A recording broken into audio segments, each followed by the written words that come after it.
You're scrolling on TikTok, your exams are just a few weeks away and you still cannot bother to get yourself to study. What do?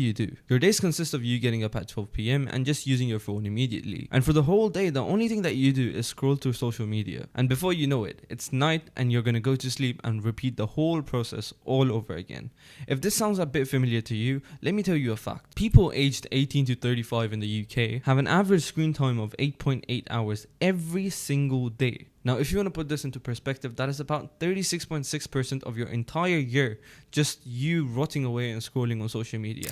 36% of your entire year. So, how do we exactly fix it, especially since exams are just a few weeks away? Well, first of all, get rid of social media.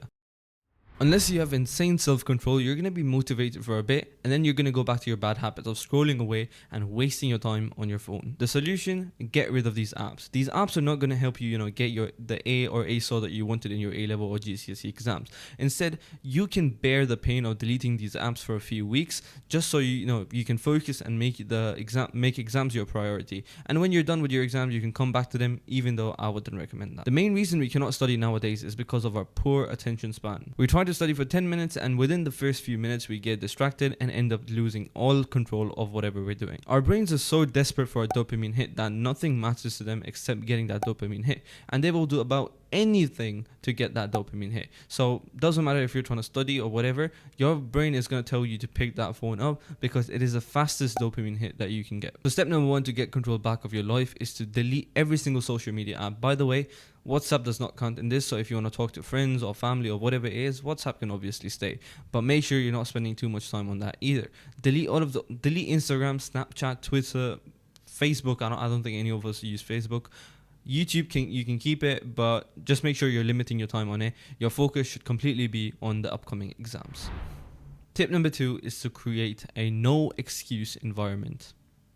Somewhat similar to tip number 1, but this is more about your environment. When you sit down to study, make sure that you have every single thing that you could possibly need. A snack, you have your water, you have all of the stationery that you need, and make sure that your desk is completely clear so that you're not getting distracted in the middle of it. And probably the worst thing that you can do when you're trying to study is have your phone nearby. So give it to your parents, throw it across the room, or keep it in an entirely different room. It's up to you, whatever you want to do, but make sure that it's not on your desk so that you do not get distracted easily. One of the first steps to success is to make sure that you're focused and there's nothing around you that can distract you. To improve your focus, you can also listen to stuff like white noise. For me personally, I like to listen to rain sounds or like stuff like that, or put on a video or put on a study with me video where it's like 10 hours of someone else studying, you can study with them. Those type of stuff usually helps me as well, so try that out as well. Tip number 3 is to know exactly what you want to do.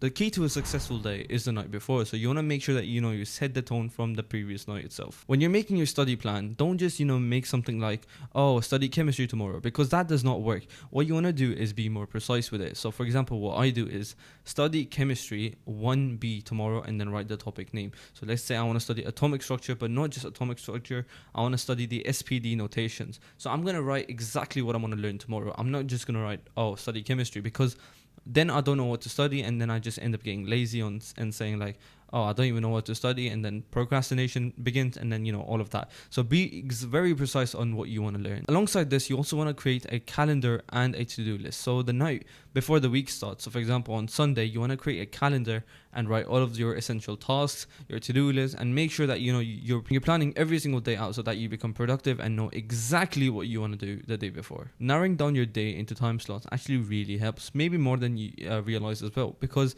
then you know exactly what you want to do at what time of the day. So it just makes you more organized and know exactly what you want to do. I keep repeating myself, but that is what it is. The key here is to basically force yourself into being productive, and trust me, it might sound a bit toxic, but your future self will thank you. Tip number 3 was originally the last tip that I was going to give, but here's a bonus tip for you as well. Change your mentality. Instead of always feeling scared and nervous on how you're going to do, back yourself for once and say, you know what, I might actually be able to do it this time. Just back yourself and have just have that mentality that no matter what happens, I did my best. This might sound a bit cringe, but tell yourself that you can achieve anything. And this is called the law of assumptions. Basically, what you assume to be true becomes your reality. So always back yourself, no matter how hopeless you feel or how hard it is getting for you, just back yourself. And eventually, if you give it your all, it's going to be worth it. With exams just a few weeks away, I know it might be hard to focus. You're thinking on, exams are so close, how am I even going to study? But don't worry about that, because that was me every single year. But trust me, if you give it your all, it will be worth it in the end, and you will see the reward for your hard work. Trust me, if you lock in now and you actually study for the next few weeks, you will be able to get a decent grade, because it is not the end of the world. You still have a bit of time. If you really dedicate most of your time to studying, you can't get that grade that you want. So do not worry much. Lock in and actually go for it. Reach your true potential. If you found this video useful, please go ahead and leave a like down below. You can also subscribe to the channel here and check out this video on how to ace A-level math right over here. I'll see you with another video very soon. Take care and goodbye.